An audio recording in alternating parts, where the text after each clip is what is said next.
새 학기가 시작이 되었는데요. 저는 학교에서 기독교 개론을 가르치고 있습니다. 학생들이 어떤 학생들은 이제 서울여자대학교가 기독교 학교인 줄 모르고 들어왔기 때문에 굉장히 당혹스러워합니다.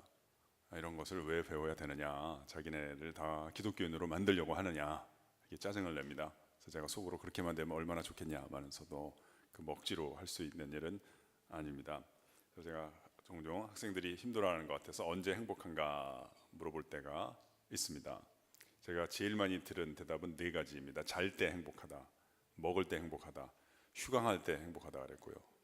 네 번째가 약간 재미있습니다. 생각보다 훨씬 일찍 강의가 끝날 때 행복하다고 얘기를 했습니다.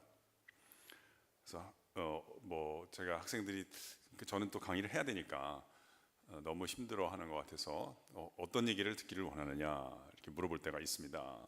그럼 학생들이 뭐라 하냐면 듣고 싶어 하는 얘기가 없답니다. 그냥 일찍만 끝내달라고 합니다. 어떤 학생은 듣고 싶어 하는 얘기는 아예 없고 듣기 싫어하는 얘기가 있다고 저에게 말을 했습니다. 그래서 어떤 얘기를 싫어하느냐 그랬더니 교회를 나와라, 예수를 믿어라, 성경이 어쩌고 저쩌고 하는 얘기를 하면 이제 지겹답니다. 그런 얘기로 시작을 하면 아예 안 들으니까 알아서 하라 그러더라고요. 그래서 제가 그 얘기를 듣는데 너무나 당황스러운 겁니다. 왜냐하면 우리 학교에서 저에게 그런 얘기 하라고 월급을 주는 거 아니겠습니까? 그게 정년 때까지 일시적으로 저에게 맡겨진 일인데요. 또 그런 얘기를 하면 또 학생들은 안 듣는다니까 제가 이 사이에 껴서 아주 고민이 많습니다. 그래서 고민을 하다가 그런 얘기를 하면 안 되겠구나. 일단 안 듣는다니까요. 다른 이야기로 시작했다가 그 얘기로 끝내야 되겠구나 생각을 하고 이제 그때 이후로 이제 고민이 이제 95년 이후로 지금까지도 고민이에요. 도대체 어떤 이야기로 시작을 해야 되는가, 이게 늘 고민입니다. 여러분도 아마 그런 거 느끼실 거예요. 사람들이 보통 3분을 안 들으면 나머지 30분을 안 듣거든요. 그래서 무슨 이야기로 시작을 해야 되는가 관심을 갖게 되는데요. 그 학생들이 그 연애 얘기를 좋아하더라고요. 그래서 제가 미팅 얘기를 많이 합니다. 미팅에 나가서 어떻게 하면 좋은가, 파트너가 마음에 들 때는 어떻게 접근을 하면 좋은가, 마음에 안 들 때는 또 어떻게 하면 좋은가, 또 누구를 만나면 누구를 만나서 혹시 연이 닿아서 결혼을 하면 이혼을 안 하고 오래 살아가게 되는가, 뭐 이런 걸 주로 제가 이제 탐색을 하고 얘기를 합니다. 그럼 학생들이 이제 좋아한다는 걸 알게 됩니다. 어떻게 하냐면 사람들이 좋아하지 않으면 특별히 이렇게 품격이 있는 분들은 이 취향을 알기가 어렵습니다. 왜냐하면 좀 싫어하셔도 좀 못마땅해도 이렇게 잘 들어주십니다. 듣고 그냥 잊어버리거든요. 이렇게 없애버리는데 이 정말 좋아하는 것들은 듣고 끝내시질 않고 이제 듣고 나서 본인 자리에 돌아가서 그걸 해봅니다. 이제 시도를 해보고 이제 안 되는 것들은 또 와서 질문을 하고요. 잘 되는 것들은 또 계기가 되면 이제 이렇게 보고를 하기도 하는데요. 학생들이 얘기를 좋아한다는 건 어떻게 하냐면 이제 주말에 미팅에 나가잖아요. 갔다 와서 질문을 종종 합니다. 그 미팅에 나가면 괜찮은 남자들이 잘 안 나오는 모양이죠. 이런 제가 받은 질문 중에 이런 게 있어요. 교수님, 미팅에 나가서 괜찮은 남자가 걸리려면 어떻게 해야 되나요? 그래서 제가 대답은 곧바로 합니다. 재수가 좋아야 된다. 그 운이 따라줘야 된다. 제가 이야기를 합니다. 그러니까 여러분 이제 제 얘기 몇 번 들으셔서 아시겠죠? 저희가 그 평소에는 교회에서 정기적으로 설교를 하는 사람이 아닙니다. 우리 목사님이 좀 편찮으시니까 눈 때문에 제가 부탁을 받아서 이번에 온 거잖아요. 평소에는 저는 학생들하고만 얘기를 하기 때문에 제가 말투도 아마 그럴 거고요. 제가 사용하는 단어들이 우리 교회 목사님들과 좀 다를 수가 있습니다. 저는 재수가 좋아야 된다는 말과 은혜를 받아야 된다는 말을 동의어로 쓰는 사람입니다.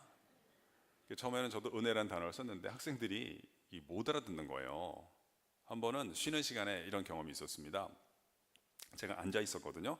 어떤 학생이 저에게 와서 물었어요. 교수님, 뭐 하나 여쭤봐도 됩니까? 그래서 물어보거라 그랬더니 교수님은 저에게 말씀을 해주실 때 뭐 교수님이 공부도 해보고 또 뭐 여러 가지 해보니까 이렇게 열심히 하고 성실하게 사는 것도 중요하지만 은혜를 받는 것 또는 받은 은혜를 아는 것이 무엇보다 중요하다, 그런 말씀을 많이 하시잖아요. 그래서 왜 그러냐 그랬더니 근데 교수님 도대체 은혜가 뭐예요?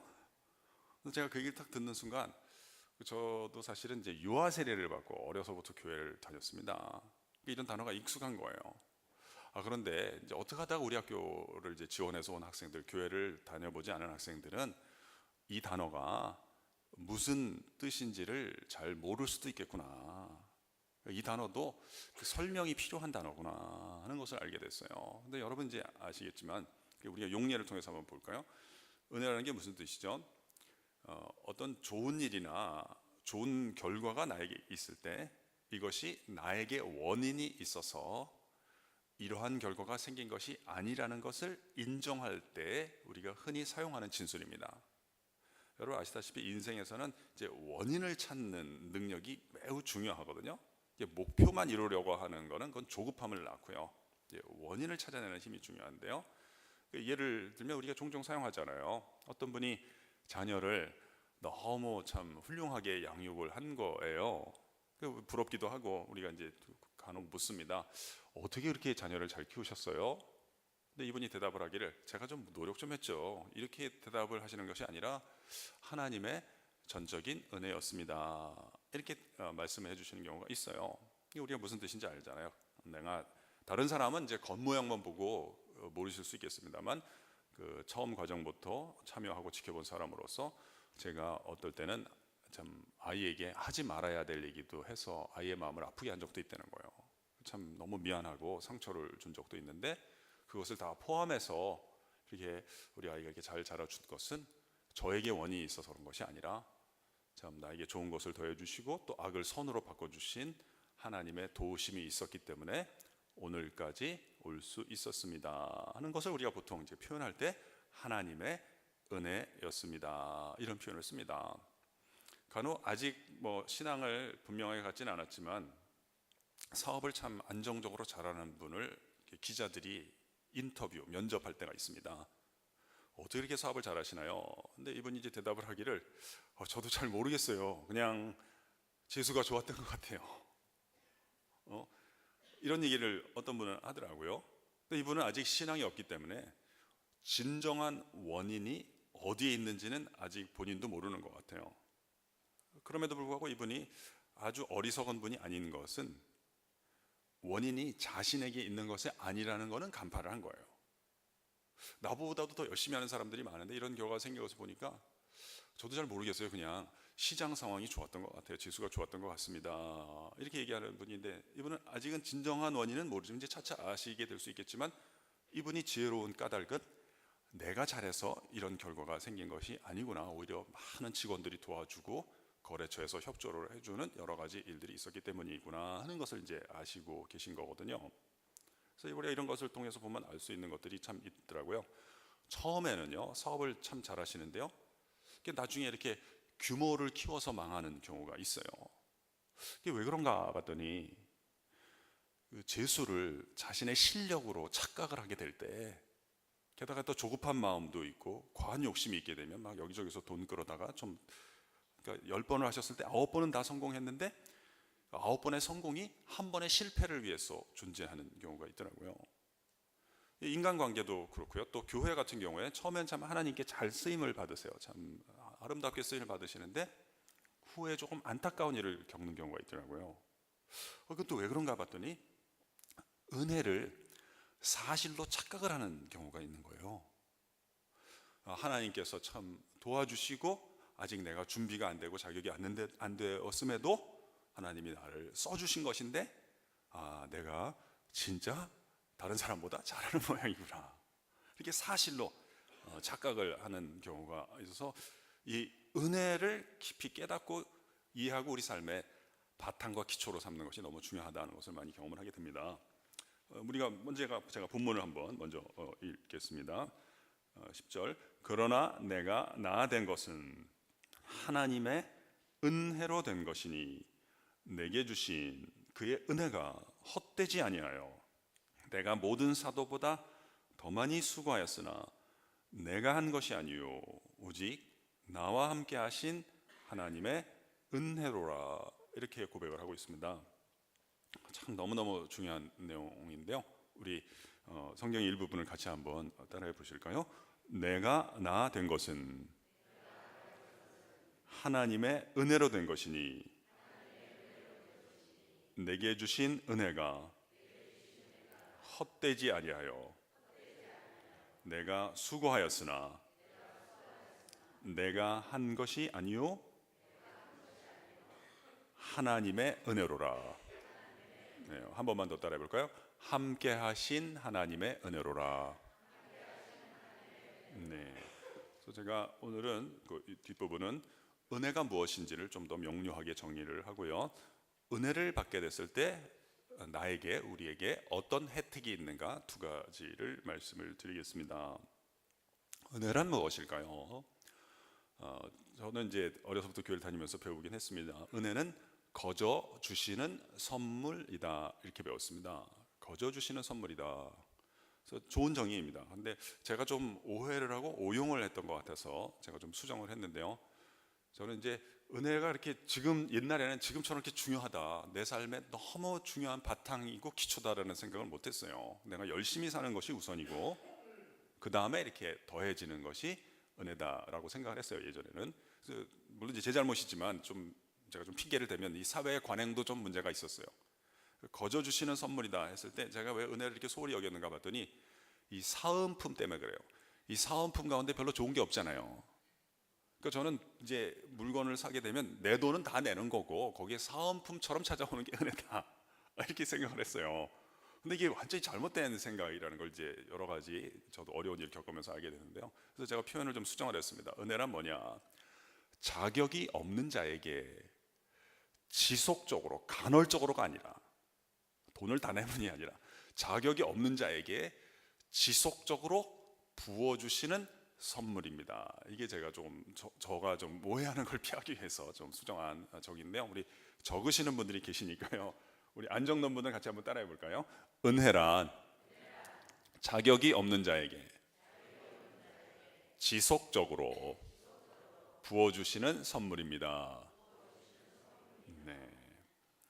두 가지 표현이 은혜의 핵심을 묘사하는 데 사용이 되고 있습니다. 첫 번째는 자격이 없다라는 표현입니다. 자격이 없다.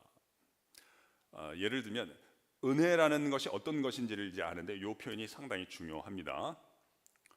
나는 뭐 요거밖에 못하는데 엄청나게 많은 선물을 받으면 은혜인가? 그럴 수도 있고 아닐 수도 있어요. 내가 어젯밤 먹고 그냥 잠자고 운동하니까 오늘도 살아있지라고 생각하면 지금 이 순간은 은혜가 아닙니다. 운동한다고 사는 게 아니구나. 하나님께서 내 호흡을 걷어가시면 그냥 이 순간 나는 진토와 전혀 다를 것이 없구나 하는 것을 깨닫게 되면 지금 이 시간이 은혜인 줄로 믿습니다. 호흡은 내게 있는 것이 아니라 여호와께 있는 것이구나.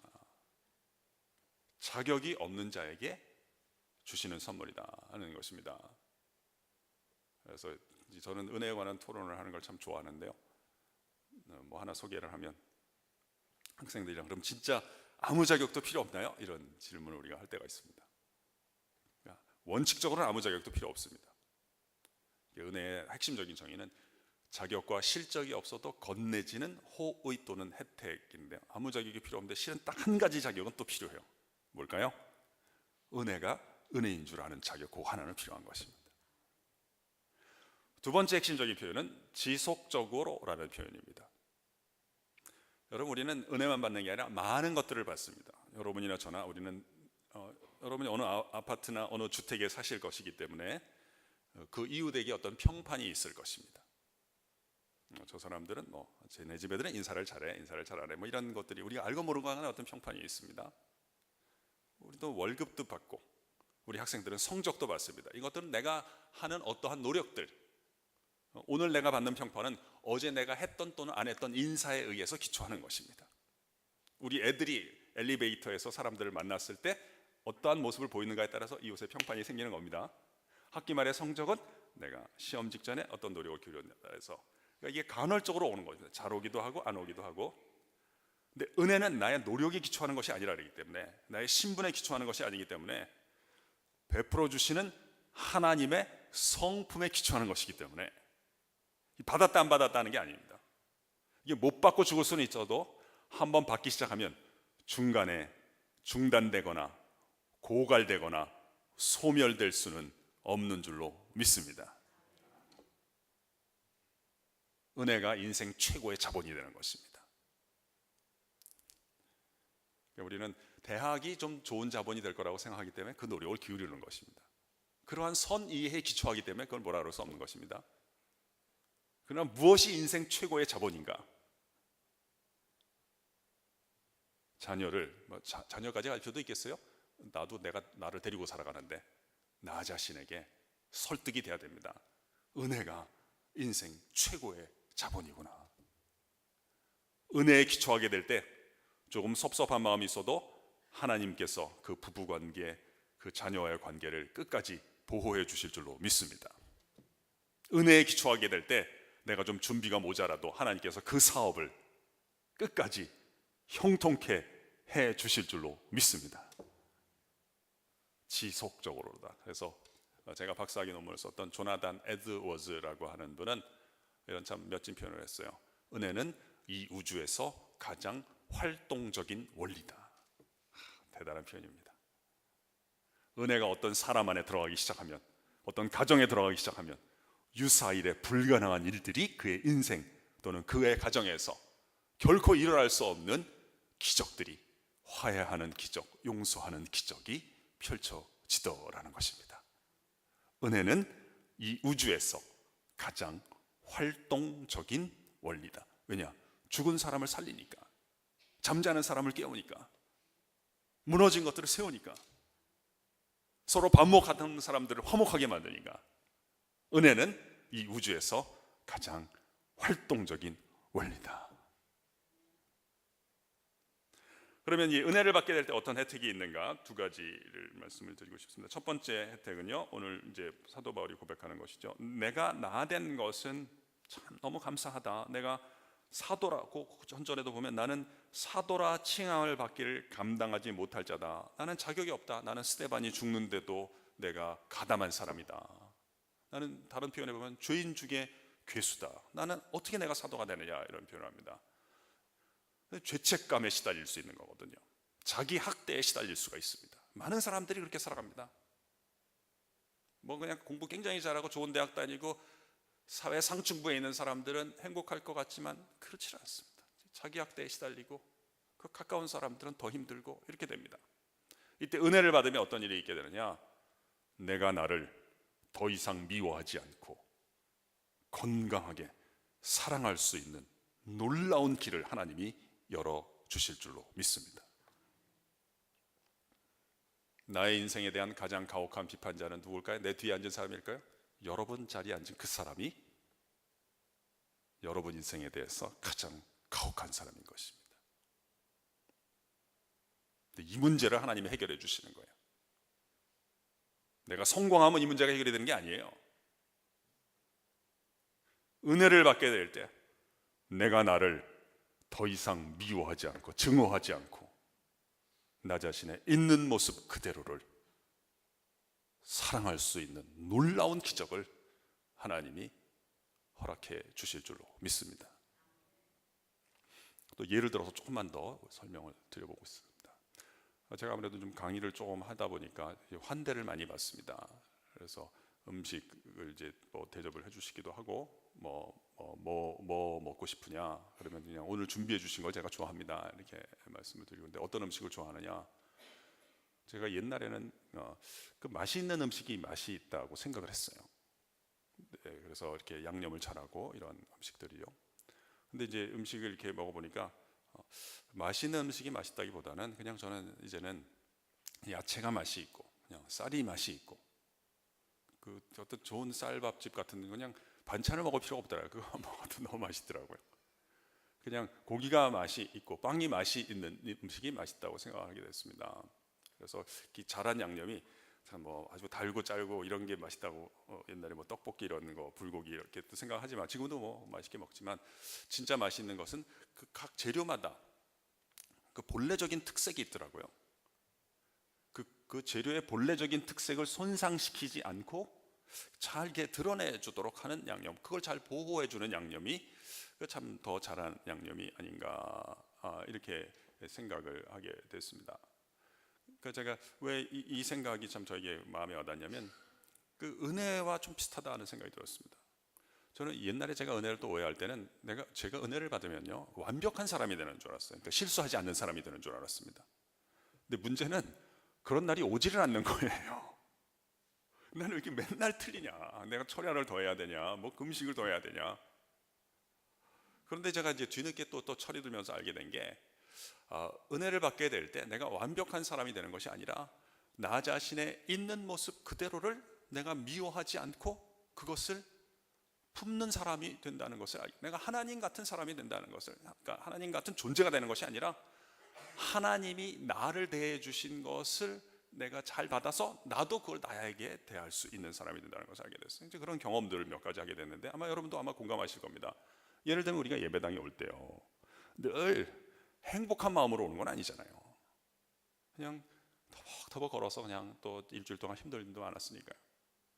근데 이제 찬송을 부르다가 어떤 분들은 찬송 부르면서 바로 은혜를 받으시는 거예요.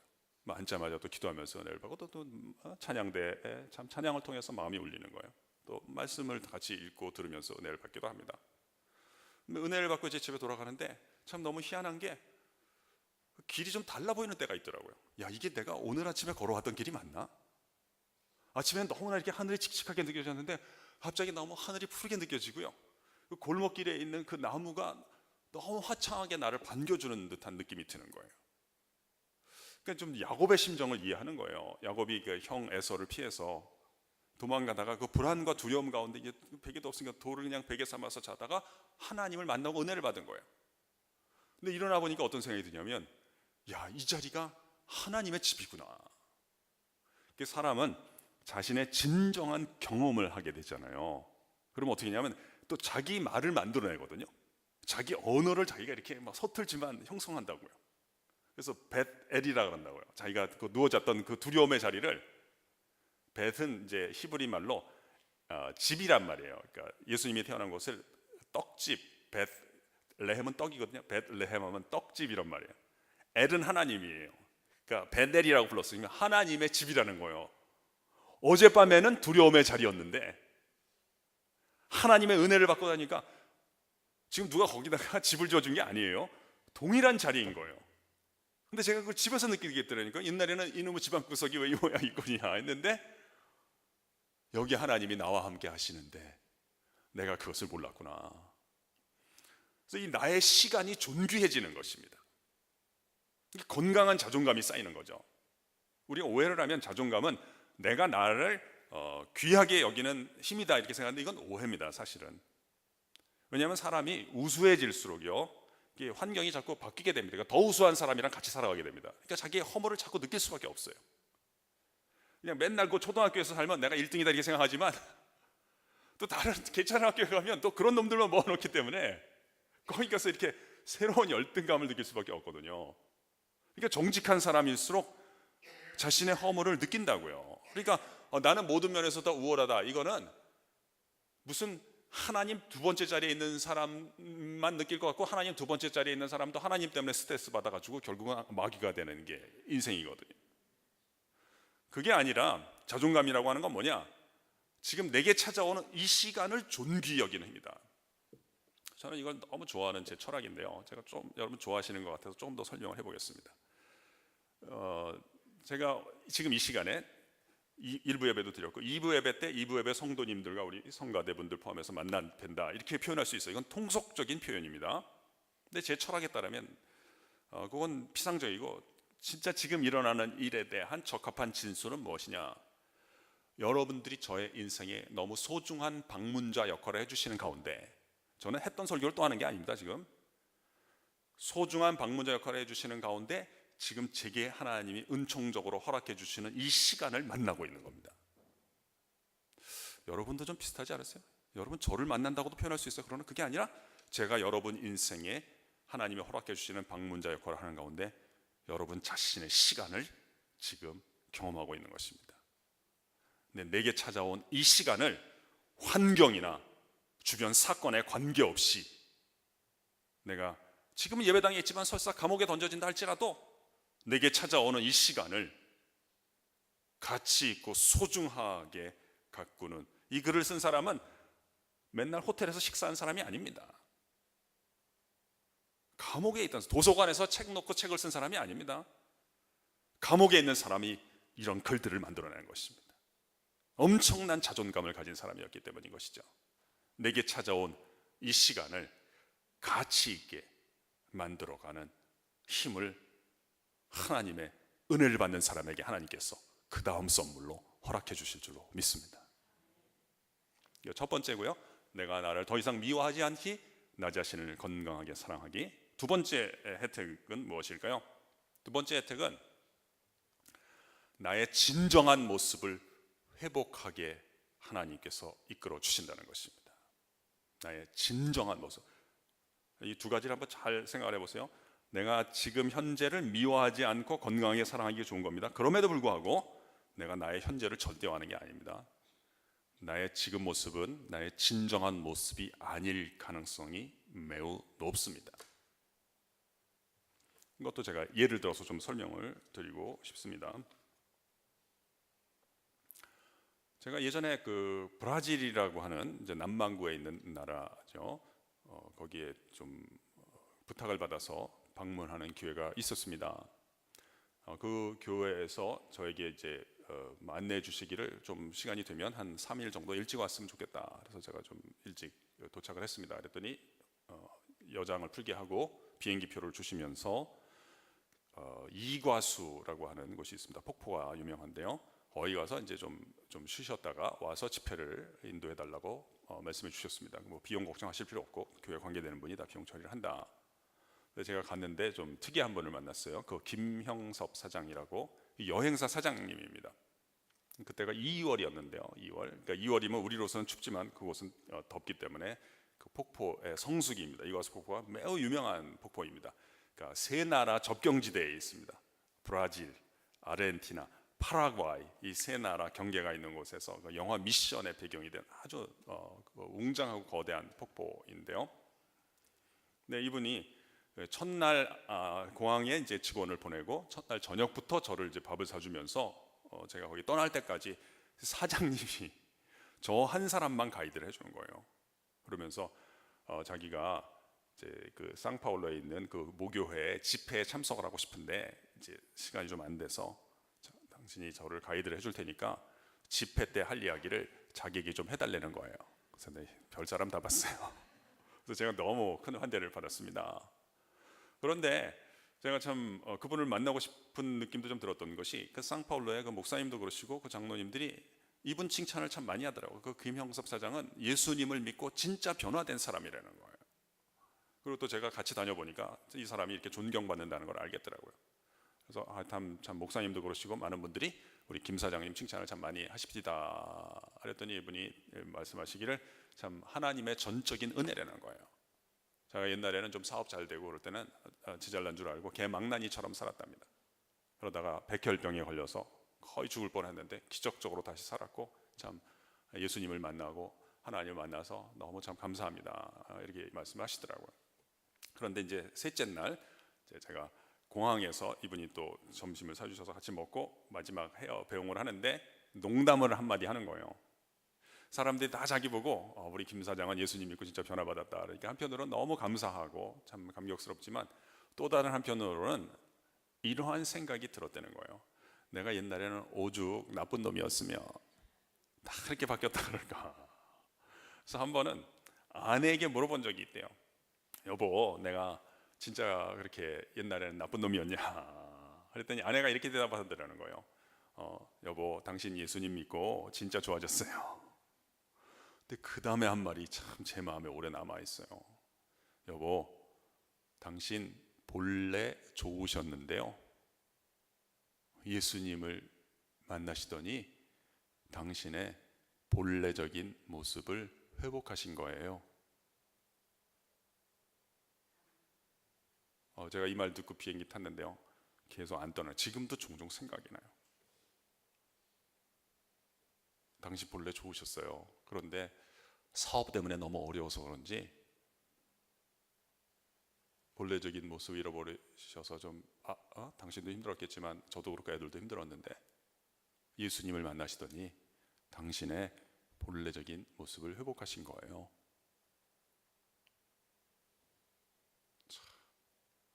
이게 말씀을 하실 줄 알죠? 근데 저는 이게 너무 신앙적인 깨달음과 부합한다.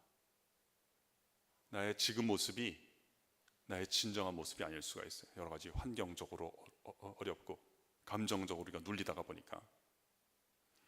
우리가 그리스도인 되기는 무엇일까요? 우스꽝스러운 종교인이 되는 것이 아니라고 생각합니다. 하나님의 품 안에 있었던, 나를 향해서 하나님께서 품으셨던 그 본래적인 모습을 내가 회복하고, 다른 분들도 하나님이 내게 허락해준, 만나게 해준 사람들 그 본래적인 모습을 회복하는 데 내가 돕는 것이다. 제가 영화 얘기로 오늘 말씀 매듭짓고 싶습니다. 레미제라블이라고 하는 영화가 있습니다. 원래 소설에 기초한 영화죠. 그 빅톨 위거의 유명한 소설입니다. 거기 보면 아마 어렸을 때 읽으신 분도 계실 거예요. 장발잔이라고 하는 사람이 나옵니다. 빵 한 조각을 자기 조카를 위해서 훔치다가 잡히죠. 또 탈옥하다가 또 잡힙니다. 이게 형기가 더 늘어납니다. 그래서 19년 동안 감옥 생활을 합니다. 그리고 이제 가석방이 됐습니다.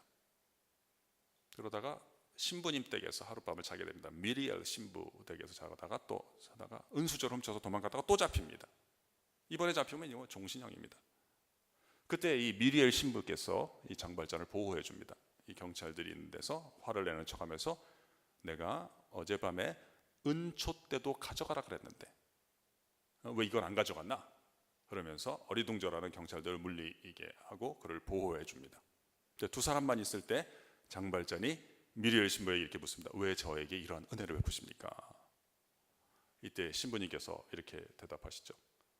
내가 이 은으로 자네의 영혼을 사네. 이 은으로 자네의 영혼을 사서 자네를 하나님께로 되돌려 드리네. 그러니 이제 증오와 두려움에서 벗어나서 자유롭게 되게. 어젯밤에 새 사람이 되겠다고 한 그 약속을 기억하지? 네, 신부님. 이러면서 장면이 바뀌게 되는데요. 나중에 이제 비구시의 시장이 되는 거죠. 19년 동안에 법과 형벌이 하지 못한 일을 이 한순간에 은혜가 이 장발잔을 자유롭게 만들어주는 것입니다. 우리가 그리스도인이 되는 것은 나의 과거와 실패에 매인 나 자신의 현재의 모습에서 벗어나서 하나님의 품 안에 있었던 나의 진정한 모습을 나도 회복하고 다른 이들의 회복을 위해서 우리가 쓰임받는 길이 되는 것이다. 내가 나된 것은 하나님의 은혜로 된 것이니 내게 주신 그분의 은혜가 헛되지 않아서 내가 많이 수고하였지만 내가 한 것이 아니요 나와 함께 해주셨던 하나님의 은혜입니다. 이것이 우리의 고백이 되기를 바랍니다.